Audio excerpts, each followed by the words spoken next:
Hello, आज हम जानेंगे सीरम एल्ब्यूमिन के बारे में। एल्ब्यूमिन क्या होता है, सीरम एल्ब्यूमिन का टेस्ट कैसे किया जाता है, इस टेस्ट के करने के क्या कारण हो सकते हैं और इसके बढ़ने और कम होने के क्या कारण हैं, इस सब के विषय में थोड़ी जानकारी मैं आपको दूंगी। एल्ब्यूमिन क्या होता है? एल्ब्यूमिन एक प्रोटीन है जो हमारे खून में पाया जाता है। यह प्रोटीन हमारे खून में पाया जाने वाला सबसे ज्यादा प्रोटीन में से एक है। सीरम एल्ब्यूमिन टेस्ट क्या है? इस टेस्ट की सहायता से हम खून में एल्ब्यूमिन की मात्रा जान सकते हैं। यह टेस्ट कैसे किया जाता है?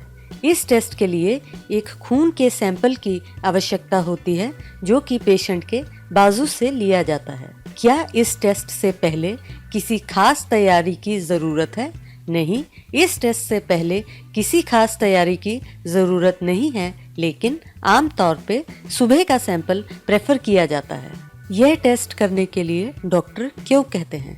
यदि डॉक्टर को शक हो कि पेशेंट को कोई लिवर की बीमारी है, उसके शरीर में सूजन आ गई हो, शरीर पे पीलापन हो, तो वे ये टेस्ट करने के लिए कह सकते हैं। इसके अलावा किडनी के रोगों में या इंटेस्टाइन के रोगों में भी इस टेस्ट को करने के लिए कहा जा सकता है।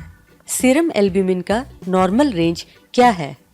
आमतौर पे सीरम एल्ब्यूमिन के लेवल्स 3.5 ग्राम से लेके 5.5 ग्राम्स पर डेसीलीटर तक नॉर्मल माने जाते हैं, लेकिन अलग अलग लेबोरेटरीज के मुताबिक ये लेवल थोड़े ऊपर नीचे हो सकते हैं। सीरम एल्ब्यूमिन कम होने के क्या कारण हो सकते हैं? सीरम एल्ब्यूमिन कम होने के 3 मेन कारण हो सकते हैं। पहला कि पेशेंट का लिवर ठीक से काम नहीं कर रहा और पर्याप्त मात्रा में सीरम एल्ब्यूमिन नहीं बना पा रहा। बीमारियां जैसे कि हेपेटाइटिस, सिरोसिस में सीरम एल्ब्यूमिन कम हो जाता है। इसके अलावा किडनी के रोगों में एल्ब्यूमिन यूरिन के रास्ते से बाहर निकल जाता है और सीरम एल्ब्यूमिन की मात्रा कम हो जाती है। पेट की बीमारियों में भी सीरम एल्ब्यूमिन कम हो सकता है। बीमारियां जैसे कि ट्रॉपिकल स्प्रू में सीरम एल्ब्यूमिन कम हो जाता है। इसके अलावा माल न्यूट्रिशन में भी पेशेंट की डाइट ठीक से ना होने से भी सीरम एल्ब्यूमिन कम हो सकता है। सीरम एल्ब्यूमिन बढ़ने के क्या कारण हो सकते हैं?